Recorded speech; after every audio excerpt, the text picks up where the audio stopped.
오늘 학계서 설교가 8번째입니다. 벌써 8번이 되었어요. 이렇게 한 텀 한 텀 갈 때마다 그 성경 전체가 주는 우리들의 메시지가 있을 텐데 그 메시지를 붙들고 우리가 살아가면 좋겠다 싶습니다. 이 마지막 설교를 준비하면서 본문을 묵상하는데 우리 하나님께서 스룹바벨에게 상당히 집중하고 주목하고 있음을 보게 되었습니다. 사실 백성들에게 던져진 메시지이긴 하지만 학개에서 1장 1절에 보면 스룹바벨과 대제사장 여호수아에게 말씀을 하시고요.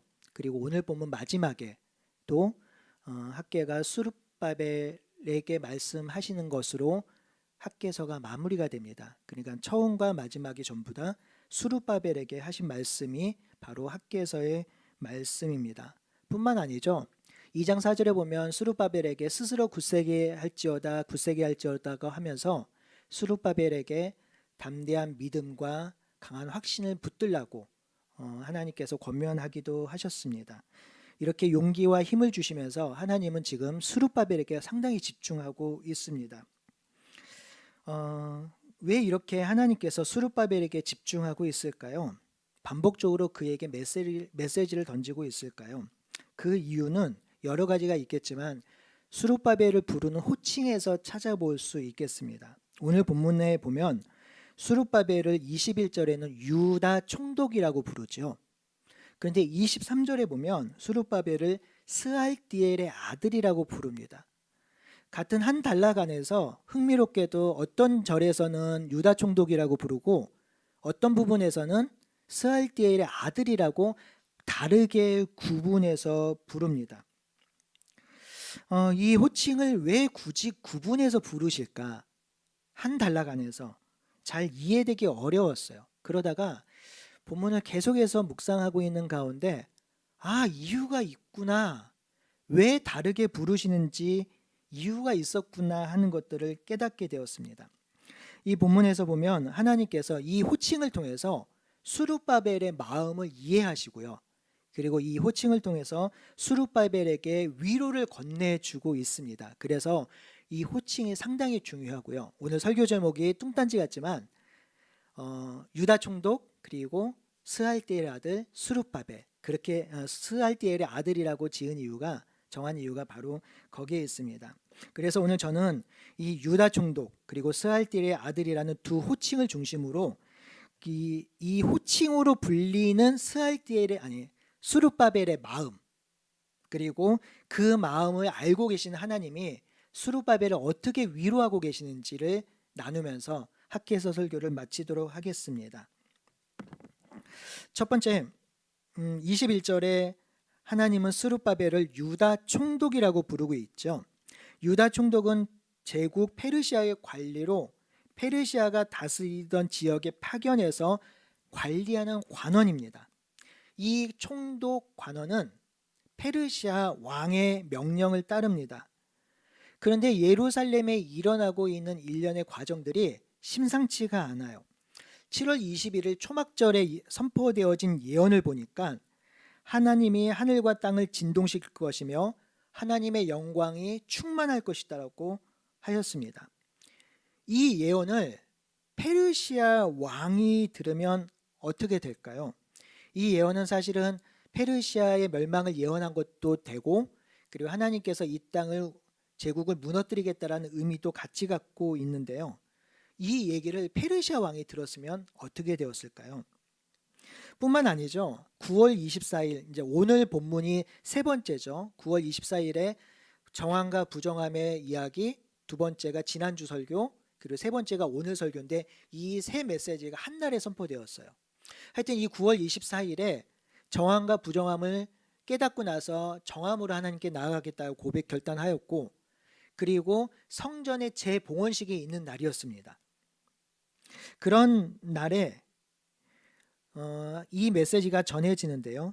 이 흐름을 보면 그 이스라엘이 그리고 그러니까 재건하는 성전 재건 사건이 종교적 회복뿐만 아니라 정치적 회복으로도 이해될 수 있는 사건이었죠. 문제는 이런 사건들이 일어나고 있는 땅이 어느 땅이냐면 페르시아의 속국의 땅이라는 거예요.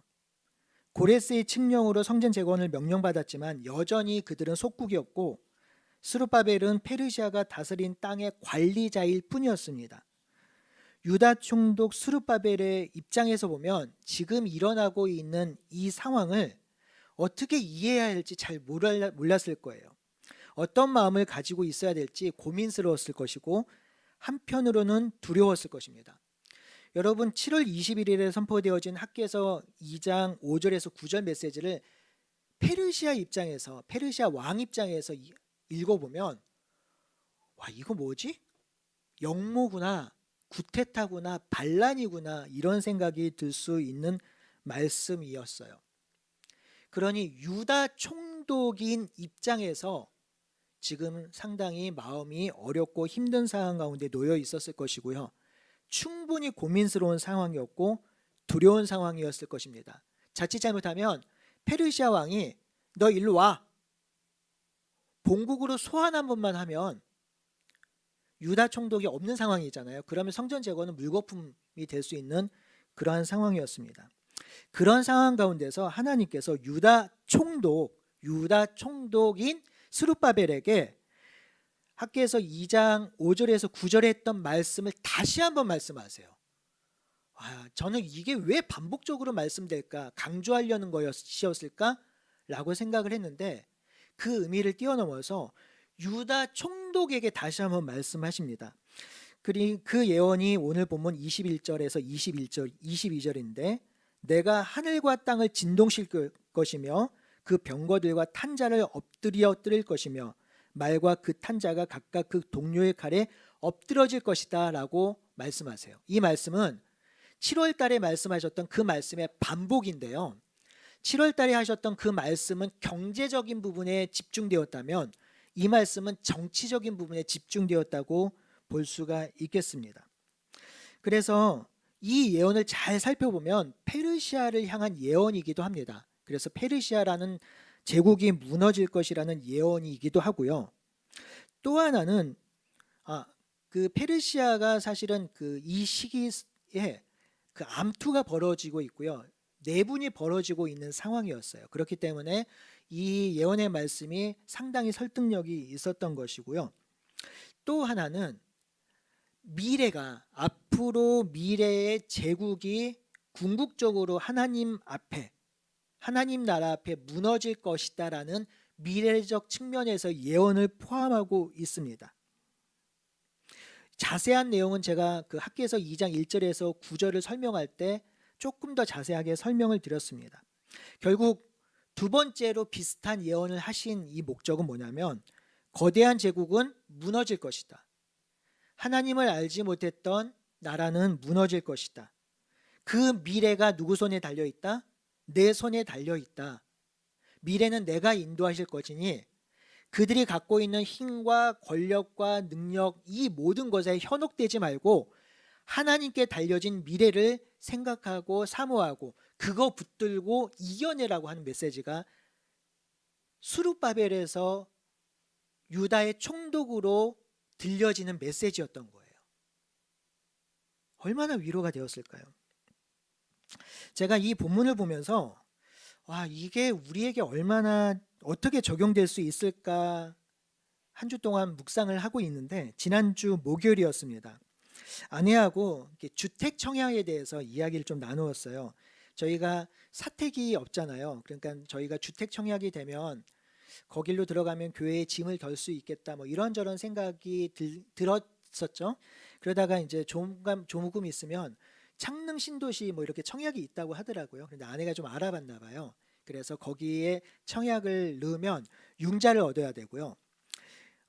융자를 얻으면 우리가 갖고 있는 재산도 없지만 여러 가지 상황을 비춰볼 때 30년 동안 월 160만 원을 갚아야 된다고 하더라고요. 제가 그 얘기를 듣고 첫 마디에 헉! 그리고 나서 우리는 평생 집을 가질 수는 없는 거겠구나라는 생각을 하게 되었어요. 두레교에서 받은 퇴직금은 이미 없고요. 그리고 모아둔 돈 없죠. 만약 제가 사육지가 없으면 저는 기거할 집이 없어요. 여러분 좀 절 보시면 깝깝하고 미래가 답답하시죠? 나이 50에 정말 그렇더라고요. 그렇게 제 삶을 이렇게 살펴보는데 문득 그날 아침에 아내하고 이제 그런 얘기를 하면서 27살의 저를 보았어요. 그때 제가 27살 겨울에 결혼을 했는데요. 어머니가 주신 돈이 있었어요. 1,000만 원. 그리고 장모님이 주신 돈 500만 원이 있었어요. 1,500만 원. 그리고 거기에 융자 1,000만 원을 얻어서 이문동에 있는 이경시장이라고 있는데 외대 앞에 거기에 2층 집에 조그만 전세방을 하나 얻었습니다. 그렇게 제가 전세를 들어가서 27살 겨울에 결혼 생활을 시작했습니다. 그 상황 속에서 제가 전도사를 했었거든요. 전도사를 했을 때 저는 참 부족한 사역자였어요. 뭐 잘하는 게 별로 없었어요. 뭐 찬양도 잘 못하고 이렇게 특별한 비주얼이나 외모를 갖고 있지 않았고요. 물론 그때는 머리는 있었습니다. 그때는 머리가 풍성했는데 이제 지금처럼 되지는 않았었고요. 돌이켜보면 정말 돌이켜보면 참 부족한 사역자였습니다. 그런 내가 무엇을 할 수 있을까 참 고민하고 번민했던 시기였기도 했고요.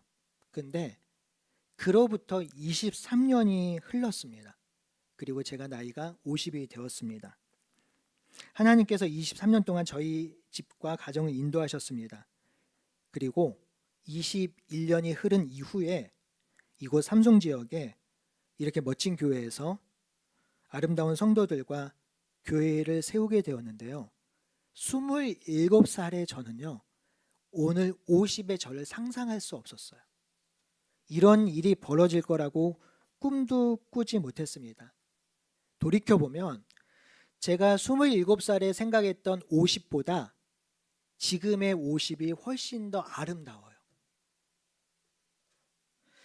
제가 그러면서 우리가 미래에 대해서 왜 불안해할까?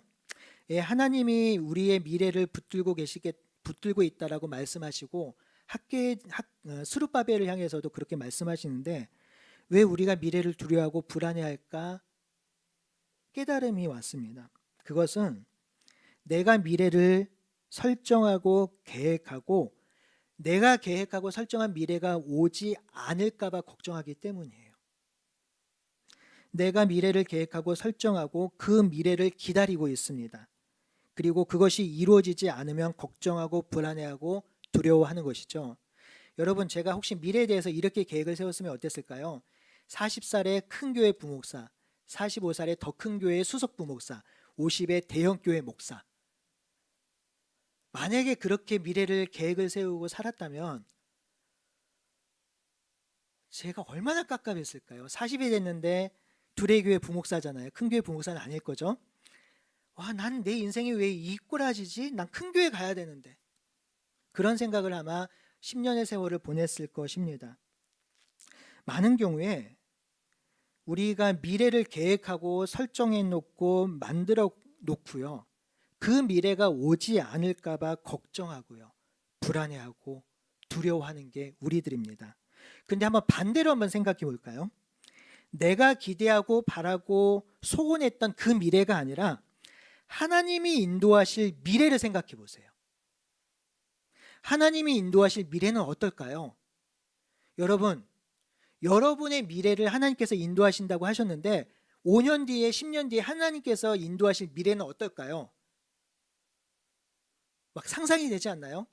어떤 건지는 잘 모르겠지만 그 미래가 생각이 되면 어떤 마음으로 바뀌냐면 기대로 바뀝니다. 제가 60이 되면 크게 변하진 않을 거예요. 여전히 세상적으로 보면 집도 없을 거고요. 가난할 거고요. 그런데요, 제가 이 묵상을 하면서 60이 됐을 때 하나님께서 나를 어떻게 쓰고 계실까? 나를 어디에 옮겨 놓으실까? 나를 어떤 사역자를 만들어 가실까? 기대가 되더라고요. 상상이 되더라고요. 내가 세팅한 건 아니지만 하나님께서 나를 이끄시니 60이 됐을 때 나는 어떤 모습으로 변해 있을까? 어떤 목회자로 서 있을까? 그쯤이면 10년 정도 지났을 때 내가 우리 성도들에게 어떤 설교를 하고 있을까? 상상이 막 되면서 기대감이 생기더라고요. 수룹바벨이 그랬을 거예요. 유다 총독으로 불투명한 자신의 미래, 본국으로 소환하면 당장 그곳을 떠나야 하는 두려운 미래였지만 하나님께서 내가 미래를 붙들고 있으니 걱정하지 말고 너의 길을 가라라고 하신 그 말씀으로 수룹바벨은 자신의 미래가 불투명했지만 은혜롭게 그 길을 걸어갔을 것입니다. 사실 여러분, 미래만큼 불투명한 게 있을까요? 정말 우리는 한 치 앞도 모릅니다. 그 글로벌 컨설팅 회사 맥킨지 회사가 발표한 내용인데요. 1935년에 기업의 평균 수명이 90년이었대요. 근데 1975년에는 39년이고 1999년에는 22년, 2019년에는 기업의 평균 수명이 15년이라고 합니다. 기업의 미래를 열심히 준비하죠. 망하지 않으려고 하지만 기업도 한 치 앞의 미래를 알지 못해요. 제가 2011년으로 기억을 하는데 저희 사역자들이 그 두레교회 근처에 감나무골이라는 제육볶음집이 있었습니다. 거기서 밥을 먹고 있었는데 훈목사께서 목사님 이거 보세요. 카카오톡이라는 게 있어요. 이렇게 알려주더라고요. 이게 뭔데? 그랬더니 카카오 앱을 깐 사람들끼리는 무료로 메신저가 된대요. 그래서 세계 어디에 있든지 간에 카톡으로 된대요. 그래서 정말 그게 돼? 그랬더니 된대요. 그러면서 이 카톡을 무시했는데요. 제가 그때 돈 좀 가지고 이 카톡 그 주식을 좀 샀으면 인생이 좀 달라지지 않았을까 생각도 해보는데요.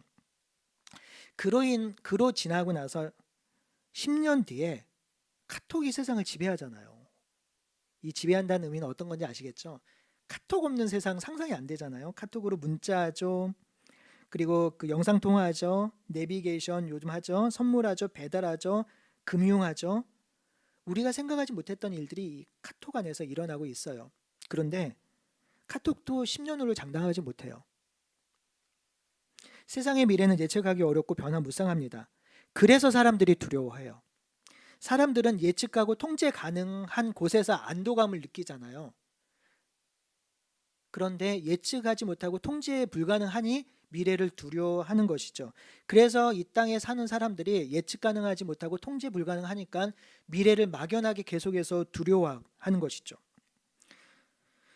그래서 그 안에서 근심하고 두려워하고 걱정하는 것입니다. 성도 여러분, 그런데 우리는 다르잖아요. 우리는 다르죠. 왜요? 우리의 미래를 누가 인도하신다고요? 하나님이 인도하신다며요. 그러니까 내가 계획한 미래, 내가 설정한 미래, 내가 만들어 놓은 미래가 이루어지지 않으면 어떻게 할까 걱정하는 것이 아니라 하나님이 나의 미래를 어떻게 인도하실까를 기대하면 생각이 바뀌게 되는 것이죠. 여러분 한번 집에 돌아가셔서 한번 생각해 보면 좋겠어요. 우리 젊으신 분들은 5년, 10년 정도 미래를 한번 상상해 보고 우리 어르신들은 조금 더 짧게 생각해 보면서 와, 그 미래, 하나님이 이끄신 그 미래는 어떨까? 그러면서 하나님이 이끄신 미래들을 하나님께서 우리들에게 말씀해 주시면서 그 미래를 붙들고 가라고 말씀하고 있는 것입니다. 너희들이 설정한 미래가 아니라 너희들이 계획하고 단도리한 미래가 아니라 그 미래를 내가 인도할 것이다라고 우리 하나님께서 말씀하고 있는 것입니다. 그러니 우리가 미래를 바라볼 때 내 계획으로 인한 미래가 아닌 하나님이 이끄시는 미래를 기대할 때 우리가 미래에 대한 소망이 생기고 기대감이 생기는 것이죠. 여러분, 자녀 양육도 그러합니다. 부모가 자녀의 미래를 설정해 놓고 그대로 되기를 바라면 근심이 생겨요. 부모가 바라는 것들이 무엇이죠? 좋은 대학 가고 좋은 직장 가고 좋은 사람 만나서 결혼하고 그리고 좋은 집에서 좋은 아이 낳고 평탄하게 사는 것이 부모의 일관된 바람이에요. 그래서 그 자녀의 미래를 내가 설정해 놓고 그 설정한 미래에 들어오지 않으면 자녀를 다그치고 싸우고 그리고 맘상하죠. 근데 돌아보면 여러분 부모님 마음대로 부모님이 원하는 대로 인생을 사셨나요? 저만 해도 우리 어머님이 공부하라 그렇게 했는데 우리 어머님의 기대에 부응하지 못하고 그렇게 공부 안 했던 사람이 바로 저였는데요. 그래서 우리가 자녀에게 기대할 것은 내가 계획한 대로 살아가는 자녀가 아니라 하나님이 이 자녀를 어떻게 이끄실까 기대감을 갖는 거죠. 하나님이 태어나게 하셨으니 이 자녀를 10년 뒤에 20년 뒤에 어떻게 이끌어 가실까 생각해 보는 거죠. 이것은요, 모든 자녀들에게 상상할 수 있어요. 공부를 잘하고 못하고가 중요한 게 아니고요. 좋은 대학을 갔다 안 갔다가 중요한 게 아니라 모든 자녀에게 기대를 할 수 있어요. 우리 자녀를 하나님께서 어떻게 인도하실까? 어떻게 쓰실까? 기대해 보는 거죠. 제가 화요일 날 그 유나 그 상담을 갔다 와서 마음이 조금 어려웠죠. 공부 좀 조금만 해주면 좋을 텐데 그런 어려운 마음 가운데서 제가 수요일 날 목요일 날 지나면서 마음이 상당히 좋아졌습니다. 하나님께서 유나를 인도하실 건데 그 미래가 어떨까? 하나님이 우리 윤수와 수아를 인도하실 건데 그 미래는 어떨까? 하나님이 우리 하나둘에게 청년들과 자녀들을 인도하신다고 약속하셨는데 그 미래가 어떨까? 상상해 보니까 신나는 일이에요. 내가 설정해 놓고 내가 만들어 놓고 내가 기대했던 함에 무엇을 집어넣는 미래가 아니고요. 하나님이 어떻게 이끄실지를 상상하며 기대하는 미래, 멋있지 않나요? 성도 여러분, 내 인생 내가 주인이 아니듯이요, 내 미래도 내가 주인이 아닙니다. 그런데도 우리는 여전히 내가 주인인 양, 내 미래의 주인인 양 계속해서 계획하고 설정하고, 그리고 그대로 되지 않으면 근심하고 낭망하고 슬퍼하고. 성도 여러분, 당대 최고의 강력했던 페르시아 제국의 운명도 하나님이 쥐고 계세요. 세상을 호령했던 모든 나라들의 운명을 하나님이 쥐고 계시다고 다니엘서에서 얘기하고 있습니다. 그 하나님께서 수르바벨에게 나타나셔서 너의 미래와 이 나라의 미래는 내 손 안에 있으니 두려워하지 말고 유다 총독으로 담대하게 살아가라고 외치고 있는 말씀이에요. 그러니 성도 여러분, 간곡히 부탁드리고 말씀드립니다. 우리의 미래 우리 거 아니에요. 그러니 하나님이 우리의 미래를 이끄실 것들을 소망하면서 그 미래를 기대하며 하루하루 살아가는 저와 여러분들이 되시기를 간절히 바라고 소원하겠습니다. 아멘. 두 번째는요, 수르바벨을 뭐라고 부르시죠? 23절에 보니까 스알디엘의 아들이라고 부릅니다. 여러분, 이 스알디엘의 아들이라고 부르는 것은 정말 가슴 아픈 말이에요. 여러분, 마태복음 1장 12절을 한번 볼까요? 자, 마태복음 1장 12절에 보면 이렇게 기록되어 있습니다. 제가 한번 읽겠습니다. 바벨론으로 사로잡혀 간 후에 여고냐는 스알디엘을 낳고 스알디엘은 수르바벨을 낳고라고 기록되어 있어요. 자, 수르바벨의 아버지가 누구예요? 스알디엘이고요. 스알디엘의 아버지가 누구예요? 여고냐죠. 이 여고냐가 누구냐면 이스라엘의 마지막 왕 여호야긴입니다. 이 여호야긴이 8살에 즉위를 하고요, 3개월 후에 바벨론으로 1차의 포로로 끌려가요. 이때 함께 끌려갔던 사람이 누구냐면 에스겔이죠. 그래서 끌려간 그 예루살렘에는 이 여호야긴의 숙부 시드기야 들어보셨죠? 시드기야가 11년 동안 섭정을 합니다. 하지만 다윗 왕가의 정통성이 누구에게 있었냐면 여호야긴에게 있었어요. 여호야긴은 남은 인생을 바벨론에서 삽니다. 그리고 그 바벨론에서 여호야긴은 스알디엘을 낳고요, 스알디엘은 그곳에서 수르바벨을 낳습니다. 수르바벨이라는 뜻이 바벨론의 눈물이라는 뜻이거든요. 그러니 이 수르바벨은 누구의 혈통이에요? 왕의 혈통이고요. 이 수르바벨, 스알디엘, 여호야긴 쭉쭉 올라가면 누가 나와요? 다윗이 나와요. 그러니 수르바벨은 왕가의 혈통 다윗의 혈통입니다. 그런데 왕의 아들이 지금 뭐 하고 있어요? 유다 총독하고 있어요. 얼마나 마음이 아플까요? 힘들까요? 그런데 이것뿐만 아니라 더 기막힌 사연이 있습니다. 이 가문에 여호와의 심판이 내려졌어요. 예레미야 22장 24절에서 25절에 보면 이렇게 말씀이 기록되어 있습니다. 여호와의 말씀이니라 나의 삶으로 맹세하노니 유다 왕 여호야김의 아들 고니야가 나의 오른손 인장 반지를 할지라도 내가 빼어 내 생명을 찾는 손과 내가 두려워하는 자의 손 바벨론 왕 느부갓네살 손에 갈대아인의 손에 줄 것이다. 이 본문에서 보면요, 여호야긴이 고니야로 나오는데요, 이런 얘기예요. 이 여호야긴이 하나님의 손에 인장 반지였대요. 그런데 하나님이 이 여호야긴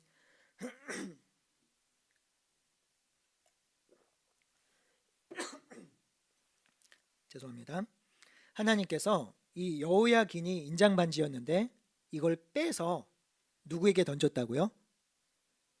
예, 그 바벨론 왕 느부갓네살에게 던졌어요. 인장 반지가 뭔지 아시죠? 옥새예요. 옥새란 얘기는 왕이 자신의 직무를 수행할 때 반드시 필요한 거예요. 어명입니다 하고 나서 뭐가 들어가야 돼요? 옥새죠. 빵 찍어야지 인정이 되는 그 옥새예요. 그 옥새가 여호야긴이었는데 그것들을 빼서 느부갓네살에게 던져버리겠다고 하셨어요. 무슨 얘기죠? 심판이 내려진 거예요. 더 이상 다윗의 혈통과 하나님의 나라 일을 하지 않겠다. 너희들의 인장 끝장이다. 오늘 말로 말하면 니네 왕가는 뭐다? 퇴출이다. 이렇게 된 것이죠. 스알디엘의 아들 스룹바벨이라는 의미 안에 이게 숨어져 있는 거죠.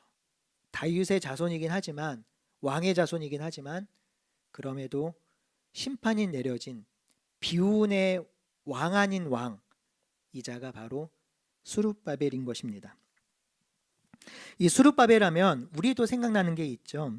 우리 역사에서도 이런 일들을 경험하죠. 그 조선이 일본에게 주권을 침탈당하고요, 마지막 왕위에 오른 고종의 아들 순종이 이 왕의 역할들을 감당하지 못하고 1907년 왕위에 오르지만 경술국지 1910년 8월 29일 날 국권을 침탈당하면서 왕위에 내려앉습니다. 하지만 왕을 어쩔 수 없기에 일본은 이 순종을 창덕궁에 머무르게 하였고, 순종은 왕의 나라를 펴지 못하고 1926년 창덕궁에서 생을 마감합니다. 왕족으로 태어났지만 왕으로 살지 못하는 한 왕의 종말을, 그리고 그 역사를 우리는 기억하죠. 그리고 이 한되어진 마음들을 우리는 잘 공감할 수 있습니다. 똑같은 상황은 아니지만 비슷한 여건의 스룹바벨. 아픈 마음이고 힘든 마음이었겠죠.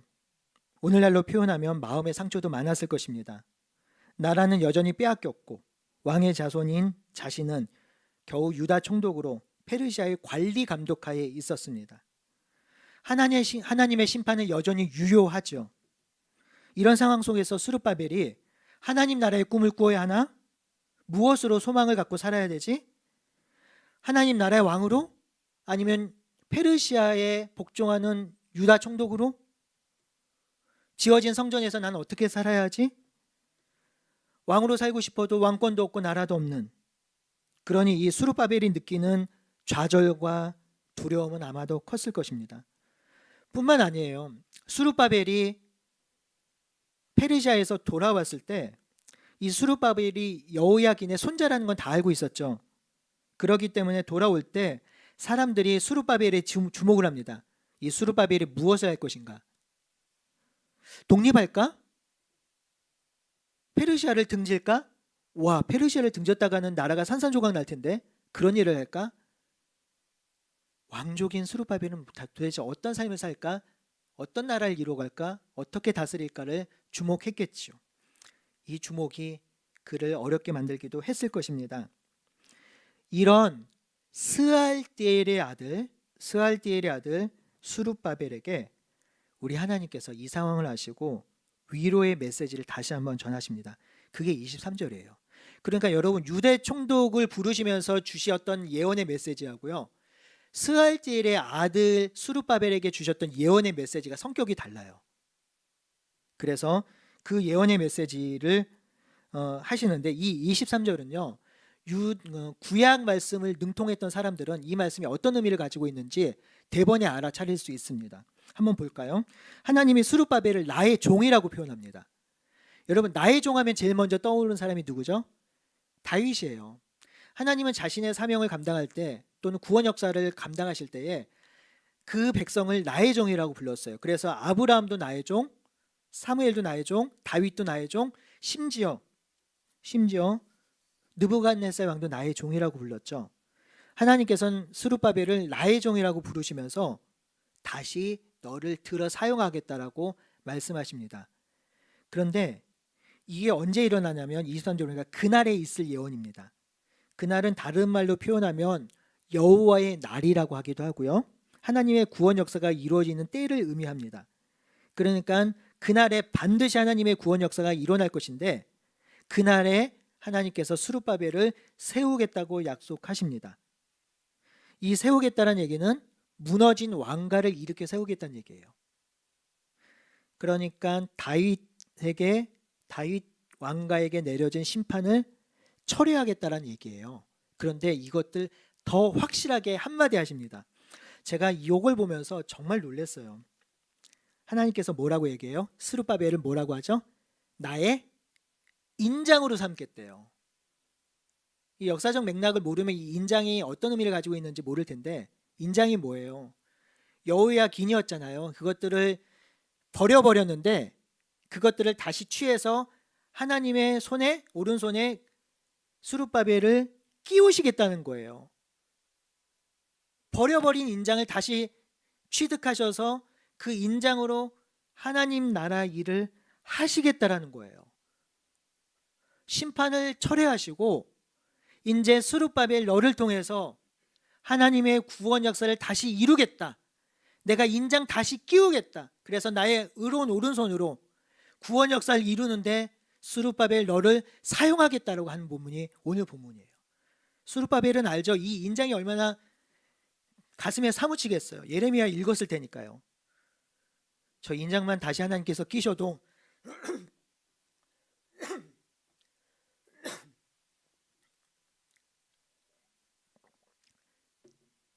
내가 하나님의 사명을 감당할 수 있을 텐데 근데 하나님이 우리를 버리셨어. 그런데 하나님이 인장을 다시 끼시겠대요. 여기서 끝나지 않아요. 수룹바벨을 택했다고 본문에 기록되고 있는데요. 이 택했다는 말은 과거 시제로 되어 있어요. 무슨 얘기냐면 수룹바벨과 다시 언약을 체결하고 예언을 하시는데 이게 새로운 것이 아니라 다윗에게 주어진 언약, 이전에 함께했던 언약이라는 것입니다.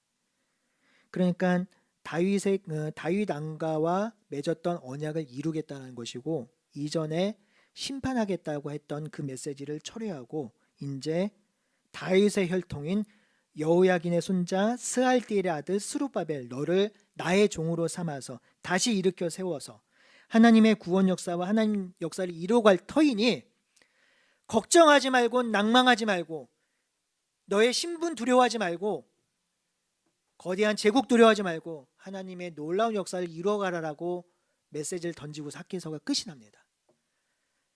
와, 놀라운 메시지죠. 여러분, 이 스룹바벨이 얼마나 위로가 되었을까요? 얼마나 힘이 되었을까요? 그는 다시 소망을 품었을 것이고 다시 비전을 품었습니다. 지금 비록 유다 총독으로 예루살렘을 다스리고 있지만 하나님께서 나를 다시 들어쓰실 것이다. 비록 페르시아의 속국이었지만 하나님께서 다윗 왕가를 회복시켜서 이 땅의 구원 역사를 이끌어가는 일에 나와 나의 후손을 쓰실 것이다 라는 마음을 품고 다시 한번 일어섰을 것입니다.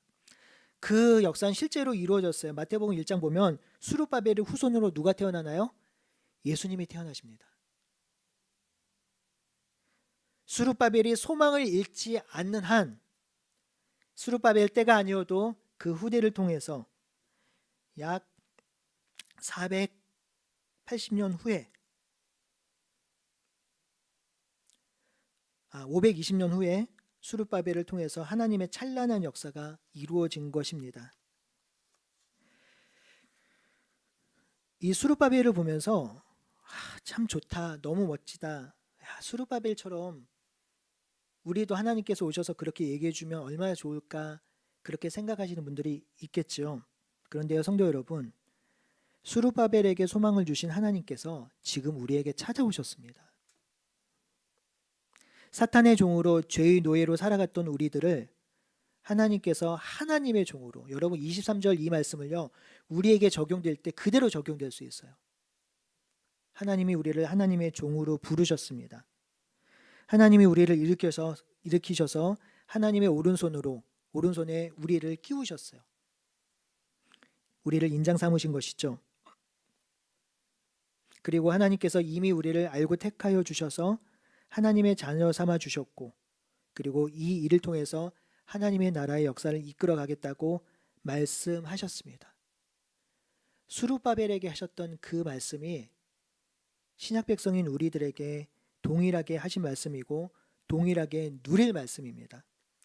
오늘 김민아 집사님께서 기도하시면서도 잠깐 말씀하셨는데, 그래서 베드로 사도가 이렇게 얘기를 하잖아요.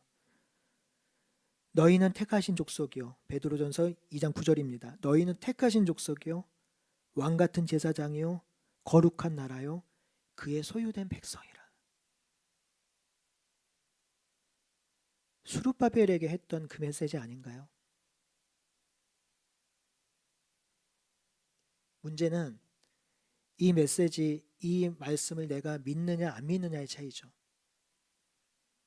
실제로 이 역사는 우리에게 일어났습니다. 우리는 그러한 존재입니다. 우리는요, 우리가 출애굽기에서 살펴봤던 것처럼 그 왕 같은 제사장입니다. 그리고 거룩한 나라고 소유된 백성입니다. 이 사실을 믿지 못하고 살아가니 위축되고 낭망하고 슬퍼하는 것이죠. 우리 옆에 계신 성도님들 한번 보겠습니다. 보이시나요? 왕 같은 제사장이고 거룩한 나라고 소유된 백성님이 보이시나요? 이게 우리의 존재예요. 사탄은 끊임없이, 정말 끊임없이 이것들을 건들 것입니다.